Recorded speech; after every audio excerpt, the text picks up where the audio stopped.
नमस्कार बच्चों, मैं मधु अस्थाना स्वामी विवेकानंद सरस्वती विद्या मंदिर में टीजीटी हिंदी के पद पर कार्यरत हूँ। मैं आप लोग के सामने क्लास 9th के क्षितिज बुक में सवैये पाठ को लेकर प्रस्तुत हुई हूँ। इसके कवि का नाम है रसखान।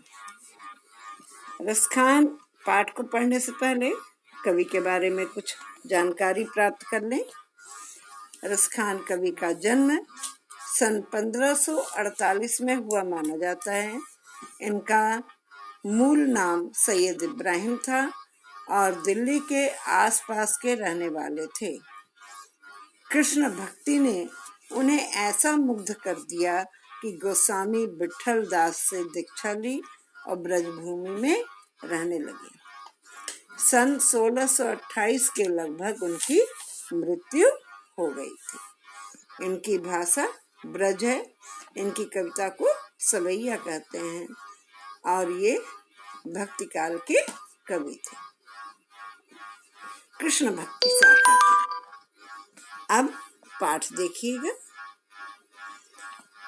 पहला सवैया है। मानुष हो तो वही रस खाना, बसों ब्रज गोकुल गांव के ग्वारन। जो पशु हो तो कहा बस मेरो, चरो नित नंद की धेनु मझारन। पाहन हो तो वही गिरि को, जो कियो हरि छत्र पुरंदर धारन। जो खग हो तो बसेरो करो, मिल कालिंदे कुल कदम्ब की डार। बहुत ही सुंदर वर्णन है।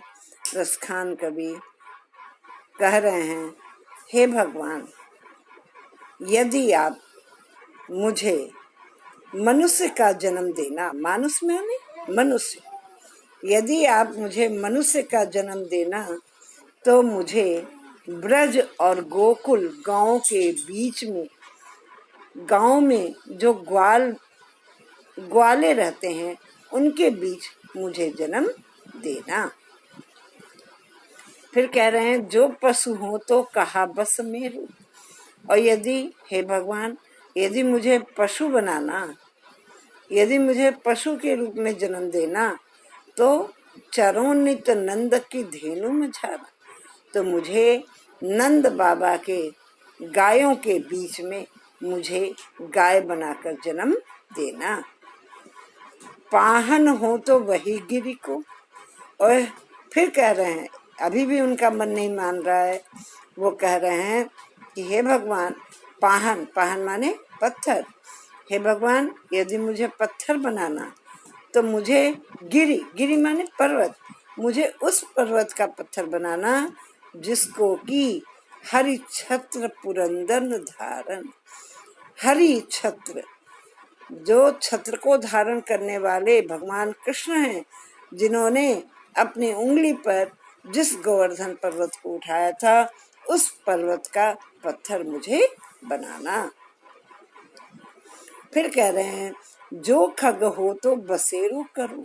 हे भगवान, यदि आप मुझे पक्षी बनाना, खग माने पक्षी, यदि मुझे आप पक्षी बनाना तो मुझे कालिंदी, कालिंदी कहते यमुना नदी को, यमुना नदी के किनारे जो कदम्ब का वृक्ष है, जिसके नीचे कहा जाता है कि भगवान कृष्ण उसी कदम्ब के वृक्ष के नीचे खड़े होकर बांसुरी को बजाते थे।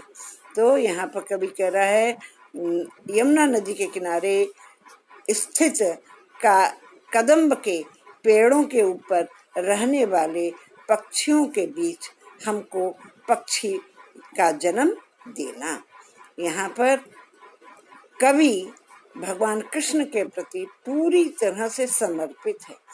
वह चाहे मनुष्य हो या पशु या पत्थर या पक्षी, किसी भी रूप में आना चाहता है, लेकिन उनके सानिध्य में रहना चाहता है, उनकी निकटता चाहता है, उनके पास ही रहना चाहता है।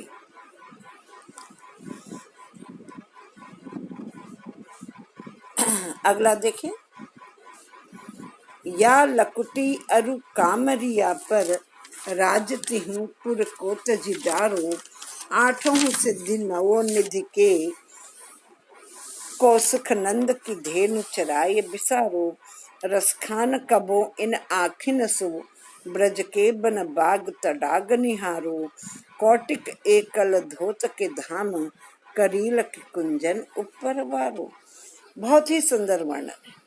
रसखान कवि भगवान कृष्ण से जुड़ी जो भी वस्तुएं हैं उनके प्रति अपना प्रेम प्रकट करते हुए कह रहे हैं कि भगवान कृष्ण जो लकुटी और कंबल लेकर चलते थे, उस लकुटी और कंबल पर मैं तीनों लोकों का राज त्याग करने के लिए तैयार हूँ।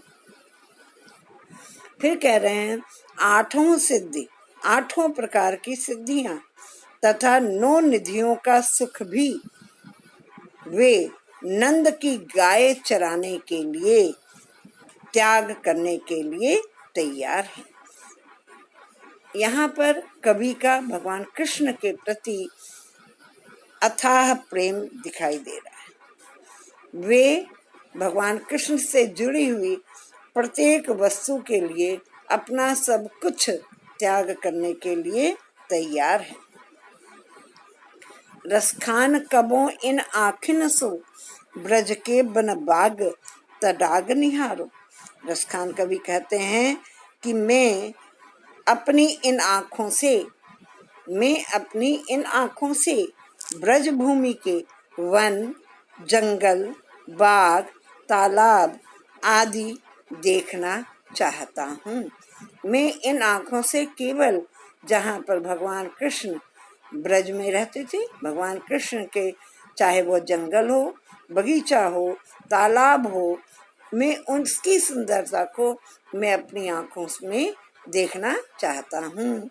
कौटिक एकल धोत के धाम, करील के कुंजन ऊपर वारो। फिर कह रहे हैं कि मैं ब्रज की लताओं से लदी कांटेदार झाड़ियों के ऊपर, मैं कोटिक एकल धोत के धाम, करील कहते हैं कांटेदार जो जंगली वृक्ष वो होती है, झाड़ झंकार होती है। तो यहाँ पर कवि रसखान जी कह रहे हैं कि मैं ब्रज की लताओं से लदी कांटेदार जो झाड़ियों के ऊपर मैं कोटिक माने करोड़ों और कलधोत सोने चांदी के महल को नेछावर कर सकता हूँ। ये सभी त्याग करके मैं ब्रज भूमि में निवास करने के लिए तैयार हूँ। अगला देखिएगा। मोर पखासिर ऊपर राख्यूं, गुंज की माल गरे पहिरूंगी, ओढ़ी पितंबर ले लकुटी बन गोधन ग्वारिन संग फिरूंगी, भाव तो वो ही मेरो रसखान मोतेरे कह सब सांग करूंगी, या मुरली धर की अधरान धरी अधरान धरूंगी। बहुत ही सुंदर वर्णन है। एक सखी एक गोपी से कह रही है, अपनी सखी एक गोपिका दूसरी गोपिका से कह रही है कि मोर पखासिर ऊपर राख्यो, गुंज की माल गले पहनूंगी। वो कह रही है, हे सखी तुम कृष्ण जैसा रूप धारण करो, कृष्ण के मोर पंखों को अपने सिर के मोर पंखों को मुकुट बनाकर अपने सिर के ऊपर रखो, और उन्हीं की तरह गुंज एक फूल होता है, गुंज के फूलों से बनी हुई माला को गले में पहनो। और फिर कह रही है, ओढ़ी पीतंबर और पीले रंग का पीला वस्त्र ओढ़ करके और हाथों में लकुटी लेकर, हाथ में लाठी लेकर, ग्वाल बालों और गायों के साथ जंगल जंगल में घूमने का नाटक करूंगी। फिर कह रही है, भावो तो वो ही मेरो रस खान, सो तेरे कहे सब संग करूंगी। गोपी कहती है, सखी माध की कृष्ण के सभी रूप मुझे इतने अच्छे लगते हैं कि तुम जो भी कहोगी मैं वही रूप धारण करके मैं तुमको प्रसन्न करूंगी। लेकिन हे सखी, सब कुछ मैं करने को तैयार हूँ। लास्ट लाइन देखिएगा, या मुरली मुरलीधर की अधरा न धरी अधरा न धरूं। बहुत ही सुंदर वर्णन है। यहाँ पर गोपिका अपनी सखी से कह रही है कि हे सखी, इस मुरली को जिसे भगवान कृष्ण हमेशा अपने ओंठों पर रखते हैं, इस मुरली को मैं अपने ओंठों पर नहीं धारण करूंगी। यहाँ पर मुरली के प्रति उस गोपिका का सौतिया डाह नजर आ रहा है, ईर्ष्या की भावना है। वह कहती है मैं इस मुरली को नहीं धारण करूंगी और सब कुछ मैं करने के लिए तैयार हूँ। अगला देखिए, कानन दे अंगुरी रहिबो जब ही मुरली धुन मंद बजे हैं, मोहनी तानन सो अटा चढ़ी गोधन गेहें पर गेहें, टेरी कहो सिगरी ब्रज लोगिन काल कोई कितनो समझे हैं, माई रीवा मुख की मुस्कानी संहारी नजे हैं नजे हैं नजे हैं। यहाँ पर भी एक गोपिका दूसरी गोपिका से कह रही है, या कवि गोपिकाओं के विरह का वर्णन कर रहा है। कवि कह रहा है कि गोपियों का जो प्रेम है वह बड़ा ही विचित्र है। गोपियों का कृष्ण भगवान के प्रति जो प्रेम है वह बड़ा ही विचित्र है। और वह कहती है कि जब कृष्ण भगवान मुरली की मंद मंद धुन बजाना प्रारंभ करेंगे तो वह अपने कानों में उंगली डालकर रखेगी। वह उनकी मुरली की आवाज की तरफ ध्यान नहीं देगी। मोहन तानन, वह भगवान कृष्ण की मुरली की ध्वनि की ओर ध्यान नहीं देगी। फिर चाहे मुरलीधर कृष्ण अपनी अटारी पर चढ़कर गोधन नामक लोकगीत की धुन ही क्यों न बजाएं, फिर भी मैं उनकी मुरली की ओर ध्यान नहीं दूंगी।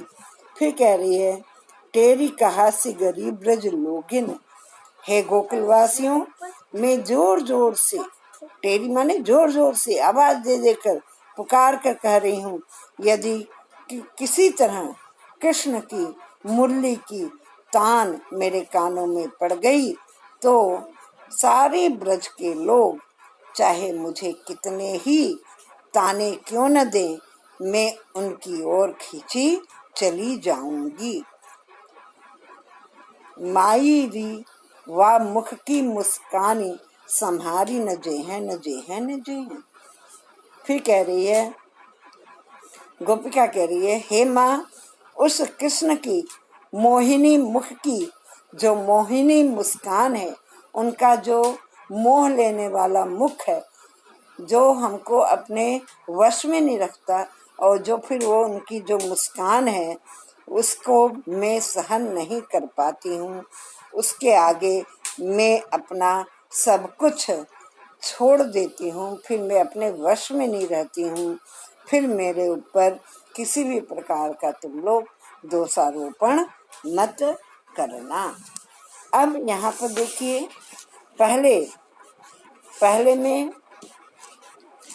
पहला हमने आपको पढ़ा था, मानुष हूँ तो वही रस बसो ब्रज गोकुल गाँव की ग्वारा।